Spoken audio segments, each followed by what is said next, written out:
Driving to Alaska has been on my bucket list ever since I learned it was possible to drive there. Some of you may know that I lost both my pets this summer in the span of 3 months, and when I lost Matcha, I packed my car up and decided to leave the next day to live out of my Mazda CX-50 and camp across Canada on the way to Alaska. Was that smart? Probably not, and it's probably something to unpack in therapy. But it was difficult for me to stay in the house, and I'd taken PTO for a week to grieve anyways. In part 1 of this series, you saw me drive across BC, reflect on the complexity of my grief, and achieve 3 of my goals, where I saw grizzlies, a glacier, and the northern lights. In part 2, I crossed northern BC and reached the Yukon, which immediately captures my heart. This is my solo journey to Alaska, part 2.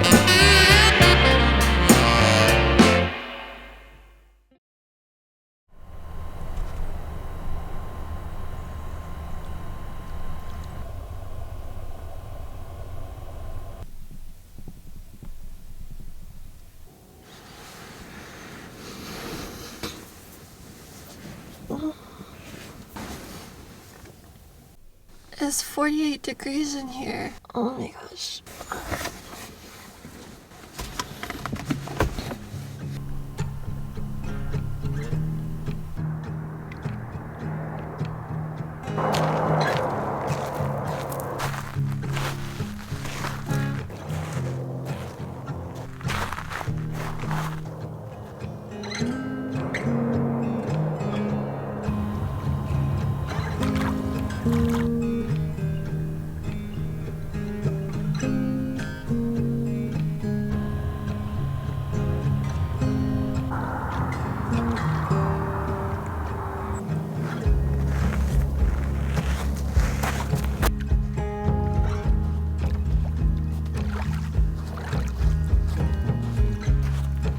Good morning, guys. It's a cold morning, but oh my gosh, I feel like every time I log on to give you guys an update for the past 24 hours, it's just me being so happy. This might be the best campsite I've ever been to. The campsite itself is kind of tiny and really close to the neighbors, so it's not ideal in that regard, but it opens up to the beautiful Kanaskan Lake of British Columbia. I heard loons calling last night. Fish were jumping after dark in the northern lights. I feel like this is the definition of idyllic. It's so peaceful, so calm. The air is a nice chilly 40-something degrees. My fingers are freezing, but I love this fall weather. I was too tired to wake up for the sunrise. I really needed my rest after several long days, a week of long days. And I slept so well. I think I woke up in the same position I fell asleep in, which is rare for me, and I always sleep better in colder weather. Leaving the skylight open, it was beautiful falling asleep, but there was kind of no point because once I fell asleep I was just out cold, and then I woke up and it had let a lot of cold air into the car, which is fine though, it didn't bother me. Yeah, this lake is so beautiful and the campground is so quiet. I got here at 10 p.m. last night and my neighbors were asleep. It's 8:30 a.m. and my neighbors are still asleep.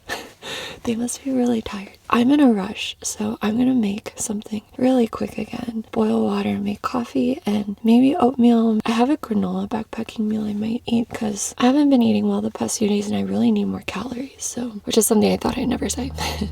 Let's do it.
Oh my goodness gracious, it's so cold. Well, it didn't help that it started raining, so I got a little wet, which makes you colder. But I'm just cuddled up with the coffee now. I'm almost ready to head out. Just gotta stop by the garbage bins and throw out my trash. When I get to Whitehorse tonight, maybe tomorrow, I'll find somewhere to shower. But the good thing is I'm just driving every day and it's not hot, so I haven't sweat at all in 4 or 5 days since my last shower. Wait, how many days has it been? It's been 4.5 days since my last shower. So hopefully I don't smell. I think I'm gonna eat an orange before I go too because my throat's been feeling a little weird. I think it's because I've been so sleep deprived, but also because I drove through the wildfire smoke. I'm pretty sensitive to that, so I've been using my inhaler, but also my throat feels a little unhappy, so I'm gonna get some vitamin C in me this morning before heading out.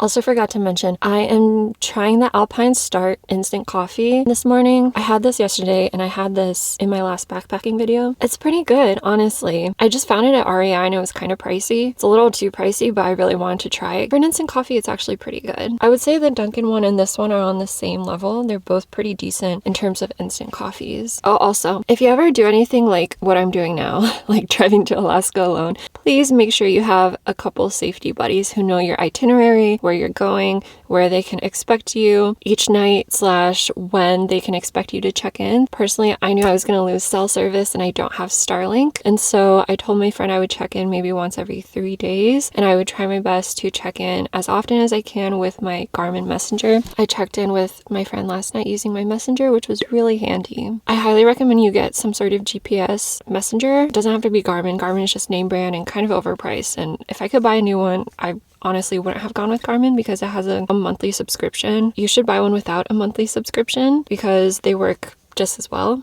as far as I'm aware.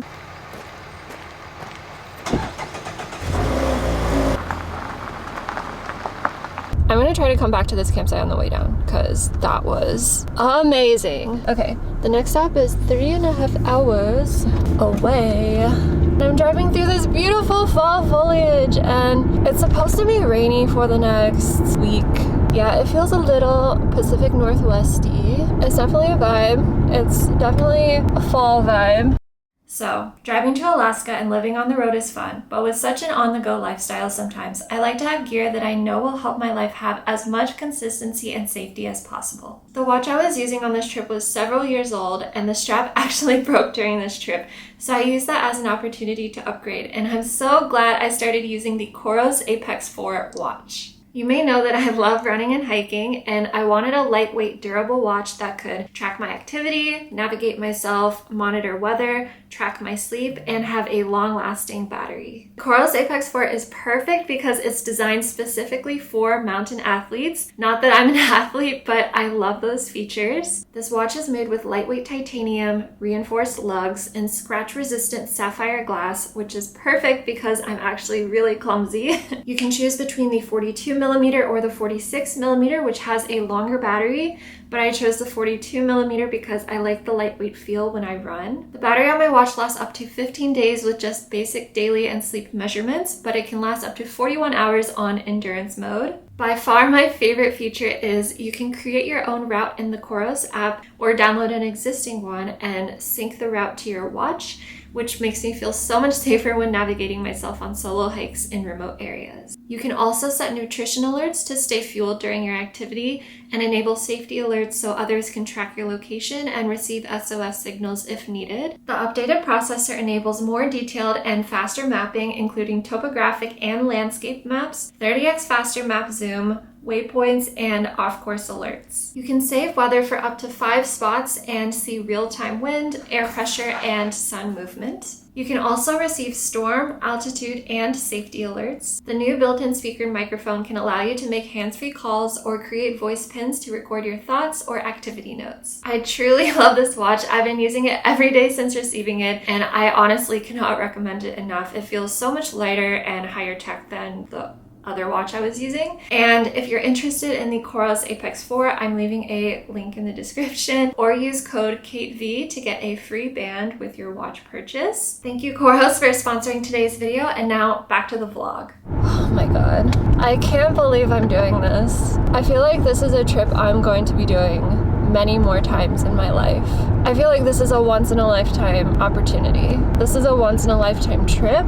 I'm so grateful right now. I'm so grateful that I have PTO where I could take this week off and do this. I'm so grateful that I have the means to be able to do this because I know not everyone can. And so that's also why I want to show you where I'm going and what I'm doing, because I want everyone to be able to experience something like this too, you know? And if I could, I would try to bring all of you with me.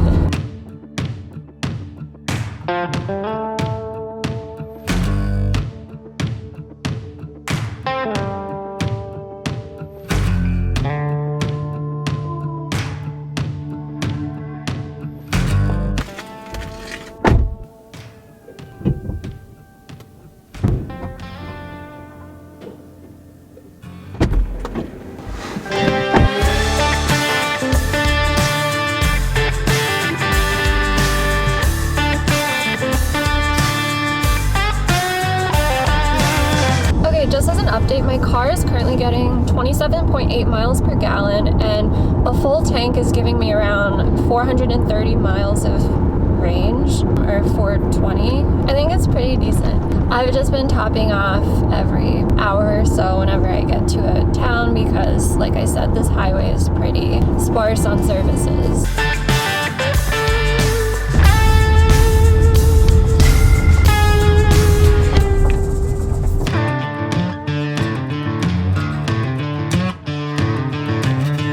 For most of the drives so far, I've been basically within 2,000 to 3,000 feet of elevation. Right now I'm around 2,700 feet, I believe.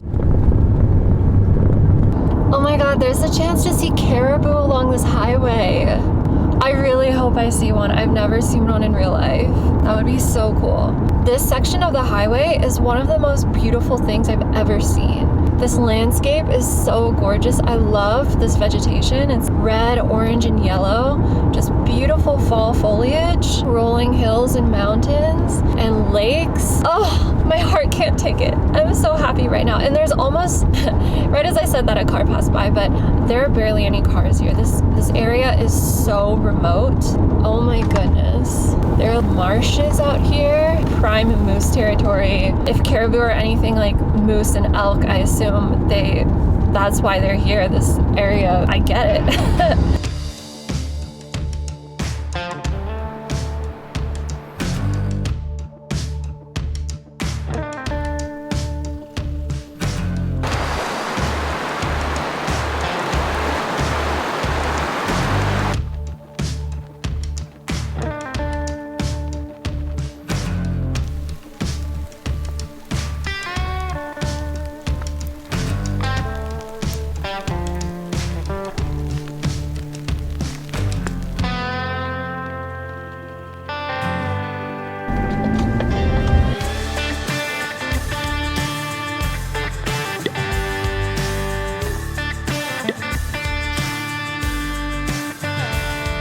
It's kind of crazy how remote this area is. Obviously I knew that, but experiencing it is so crazy. The towns that are along this highway are pretty spread out, maybe once like every hour or so. And then in most of the towns, it's literally just one store with one gas pump, one diesel pump. You have to pay in the store, or there's just very limited services. It's just so remote out here. You really need to be prepared if you're coming out here. Oh, I did pass a mechanic here, but the mechanics are few and far between. The winter out here, I bet, is nuts. I know it's nuts. As of October 1st, you're required to use winter tires here and carry chains. And luckily, I'm heading back down right before October 1st. Okay, yeah, I just passed a sign that said, check your fuel, next service in 230 kilometers, which is over 100 miles. I know that.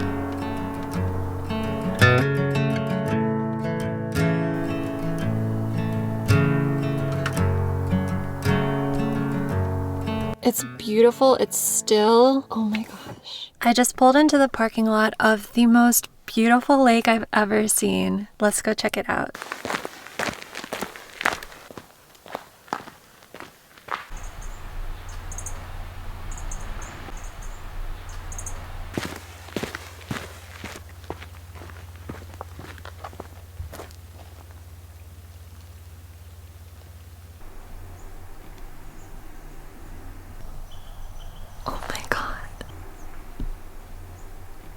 There's no one at this lake. It's so quiet.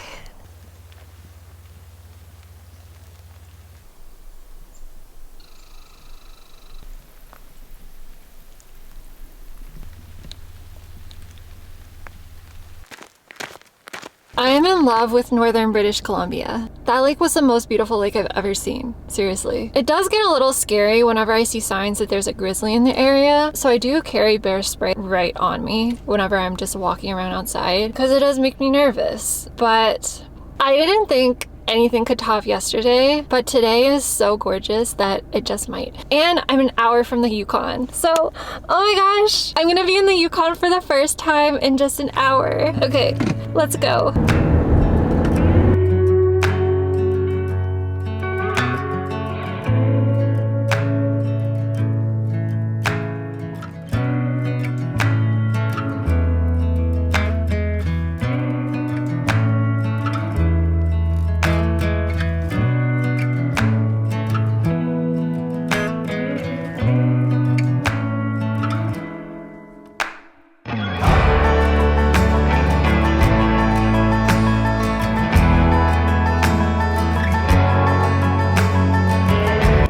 I did it. I'm in the Yukon. Oh my gosh. I can't believe I drove all the way here from Seattle.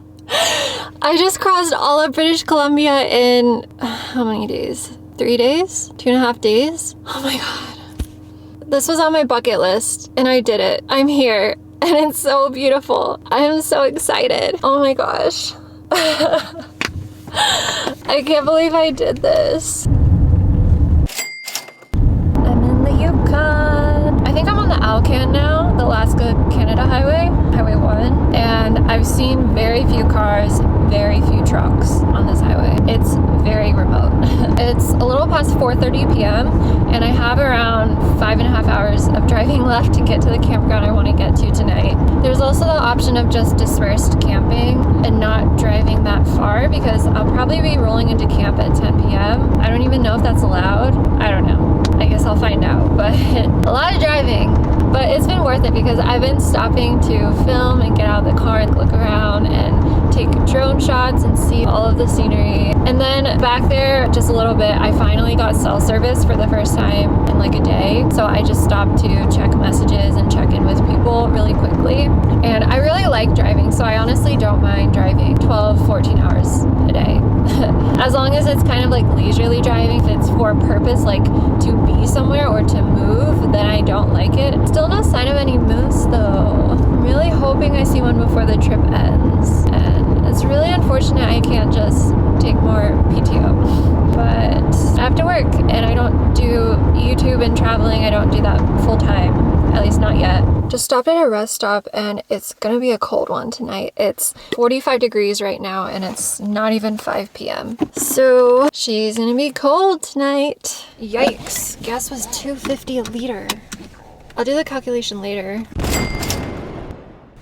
That's gotta be a lot. It's gonna get dark soon, so I stopped at the rest stop area and I'm just gonna make a quick backpacking dinner and hit the road. Nothing special, so I think I'm gonna have a chicken fried rice, chicken teriyaki fried rice, something like that. But yeah.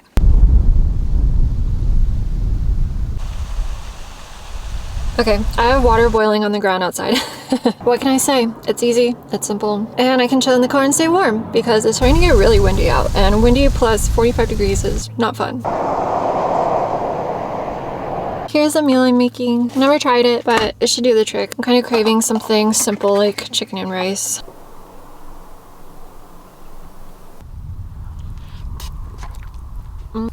Oh my lord. This is actually really good. I'm surprised.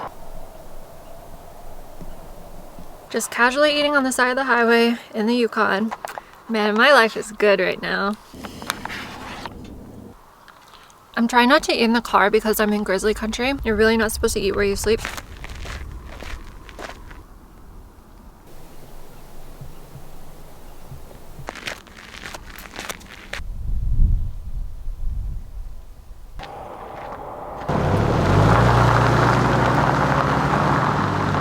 Alright, I just got to a town that had service and I updated my map and all of that.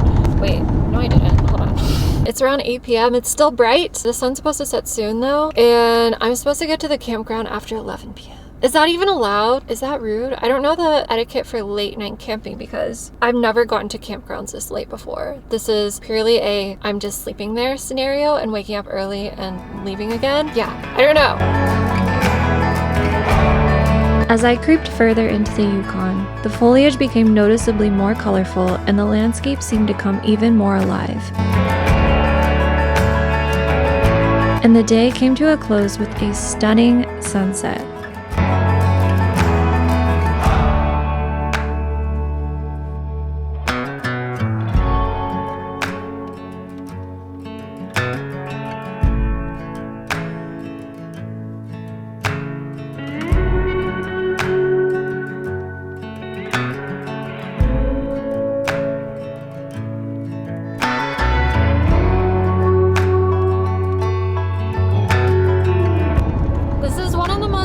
Sunsets I've ever seen. Oh my god! I love how for almost the entire road trip through British Columbia and through the Yukon, I feel like I'm constantly driving beside a lake. Water seems so abundant here. It's crazy. There's so many opportunities for fishing. I really need to learn how to fish. It's on my to-do list. Oh my gosh, I don't know if you can tell, but the sun is still setting. It's obviously getting dark, but it's not completely dark yet, and it's past 9 p.m. That's so wild! I'm so far north, that's so cool! One thing I am really sad about though is I don't have enough PTO to go all the way to the Arctic Circle. I really wanted to drive the dumpster highway and go to the Arctic Circle, but that requires a lot more planning than the time that I had. It's not something I want to risk without my full attention to the planning, because that is a pretty dangerous drive relative to other drives. The entire highway is gravel. People's windshields frequently crack. When you travel, you're advised to not travel just with a donut. You need to travel with an actual spare tire. So yeah, sad. But this is the most amazing trip I've ever done though. I am just, oh my gosh, I'm so happy. Okay, I just stopped to fuel up for gas. It's 10 p.m. The sky is still bright. It's insane. I've never been to a place where the sunset is dragged out for so long. You can tell it's dark, but it's still a little bit of twilight, you know? I wouldn't get to the campground until 11:30 p.m. and it's past where I want to go tomorrow anyways, so I would have to cross through Whitehorse, Yukon, which is the capital of Yukon, and go north up to the campground, and then tomorrow come back through Whitehorse to where I want to go. And so there's kind of no point going there if I'm going to get there so late and then wake up early and leave. And I know I said that yesterday about the other campground and it ended up being an amazing experience. I think I would probably feel similarly if I went, but for me 11:30 is just too late and I'm pretty tired. And along this stretch of highway I've seen a lot of deer slash caribou already. I'm not sure exactly which one it is, but I've seen a lot of eyes glowing and running off the road in the distance, and it's about deer slash caribou height, and I can't tell which one it is, but I think because there's a lot of wild animals out and I'm getting tired. I'm at a gas station and it seems like there are people just parked here overnight. A ton of people are just camping in their cars here overnight. There's a rest stop just north of Whitehorse that is a little quieter probably, so I might try to go to that rest stop because it'll be a little quieter. It's slightly outside of the city, so it might be a little more peaceful. I think it's half an hour away, 20 minutes away, so I'll get there around 10:20 p.m., which will be a good bedtime for me, and then I can wake up early and maybe do some things in town. Whitehorse looks really cool too. That is on the itinerary actually for the following day, but I might switch up the days. We'll see. All right, let's go.